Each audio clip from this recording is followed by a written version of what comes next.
A continuación, Mauricio Hernández, editor de tecnología de Forbes México, platica con Andrew Williamson, vicepresidente y asesor económico del equipo de Asuntos Gubernamentales de Huawei, sobre la digitalización y su importancia para solucionar los problemas actuales del mundo. Escuchémoslos.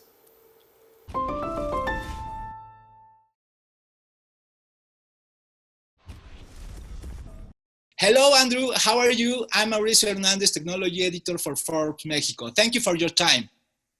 Well, thank you very much, and thank you indeed to Forbes for sparing the time for this interview. Thanks for this interview, and I'd like to start with the first question. Is digital technology a necessity for scalable, world-class solutions to society's most pressing problems? So I think, in effect, it's become very apparent how important this is to our kind of daily lives, and it will continue to be with the growth of the digital economy. But in terms of looking at kind of wider problems and issues around the world, I think I'll share a case study that we have in a village called Duza in Kenya. When we talk about, it's not just for the advanced economies of the world, the OECD economies, in terms of how they're using digital platforms, tools, and solutions.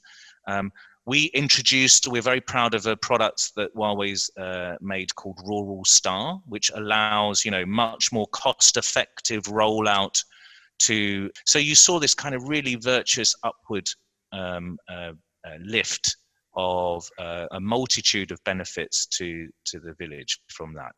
In this topic, how do institutions need to change to meet evolving digital needs?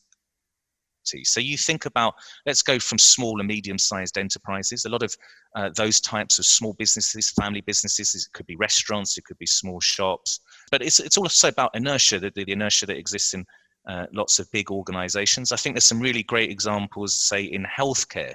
There's an example in South Korea, for example, of Yongin Hospital, which has been built to really kind of capitalize on digital solutions and digital tools. And it really came to the fore during the crisis. They were using technologies like augmented reality, the hospital using robots for sanitation, for delivery of medicines, also using high definition cameras, capabilities through 5G connectivity and networks to do much quicker diagnostic work, collaboration with other medical experts around the country. So suddenly having invested in this kind of modern way of doing things and showing the kind of the boldness to do so.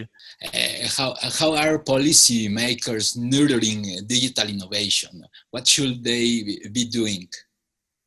Have now done so out of sheer necessity of continuation, but government can still do much to kind of support that improvement. Also for demographics that previously were reluctant to use digital capabilities, the older generation somewhat, there's lots more that government can do, but also I think obviously digital skills are really important. So there are lots of examples around the world in terms of how governments can do that. Now, some governments around the world don't have to be convinced about this, and we don't have to go into lots of detail now, but there are many other examples of the work around the world of where governments have really bought into this idea. How can we mitigate the problems associated with the digitalization, be it the potential loss of jobs via automation or the concerns around privacy? The industry, the telecommunications industry, the wider technology industry has to work with government, has to work with civil society as well, in terms of formulating the best kind of plans to help mitigate these disruptions. Huawei actually worked with the London School of Economics a couple of years ago in late 2018, really did a thorough kind of investigation on this topic. And we use the best database that we have available, something called ONET from the US, which really talks about jobs in terms of the tasks that they do. Evidence so far of that kind of a substitution happening. But that doesn't mean that we shouldn't be complacent. And as I said, it goes back to this kind of idea of, really having to invest in skills training, having to try and manage the disruption, the displacement, and the transformation that is already underway in our economies as they become digitalized and we evolve to the smart economy. Sure. How to maintain ethics during rapid adoption of digital platforms? We are in the process of producing our own, and we hope to publish that really soon. But essentially, the pillars that we look to adhere to around that seem to be forming around this idea of human AI collaboration, that humans should always kind of have the final say on decision making that's made by AI. Obviously, the safety and robustness of any systems that are used. We must adhere to the highest levels of security and privacy. The Paris Call that was made by President Macron in 2018 is a really great initiative around that, asking the countries of the world to come together, set out the rules for cybersecurity globally. Huawei is a signatory to that endeavor, and we're fully supportive of that. Traceability and accountability are also really important, as will be diversity, non-discrimination, and fairness. So, the kind of plan, the roadmap for this is already kind of being set out, but there's much work that obviously still needs to be done.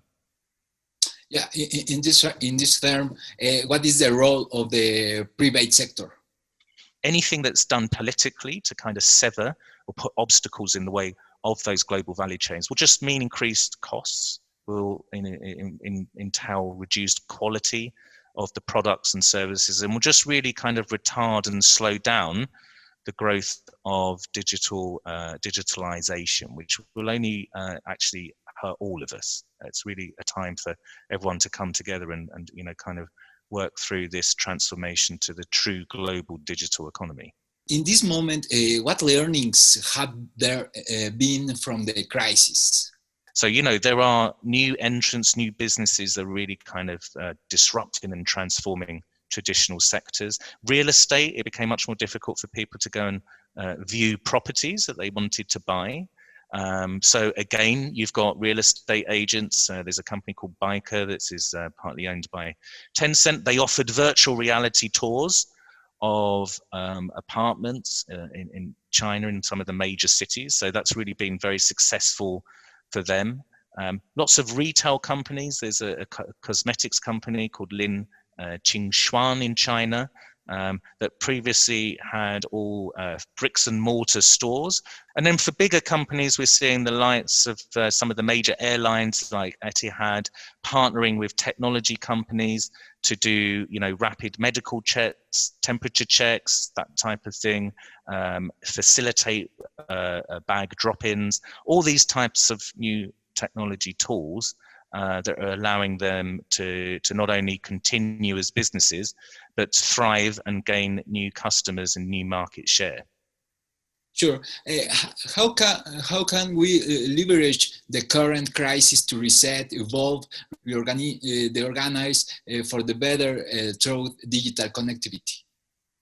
There's a fear of the future. There's uncertainty. It's very understandable to kind of retrench, cut your R&D expenditure, try and mitigate costs. But actually, the economic evidence to date really seriously now think about the kind of transition to a full digitalization of their business.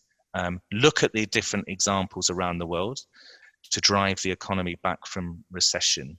And to do that is to really invest into the future, invest in digital infrastructure, and also those supporting actions around kind of supporting greater digital awareness, and of course a big improvement in digital skills for our workforces and our students. Sure. Andrew, this is the last question. How is Huawei contributing to Mexico and LATAM? As a company, often people forget how long we have been in the region, in Mexico. I believe that's over 20 years. The way that we can support our friends and stakeholders in the region is to continue to, provide information, to provide knowledge, to keep working with stakeholders in government and in the business community.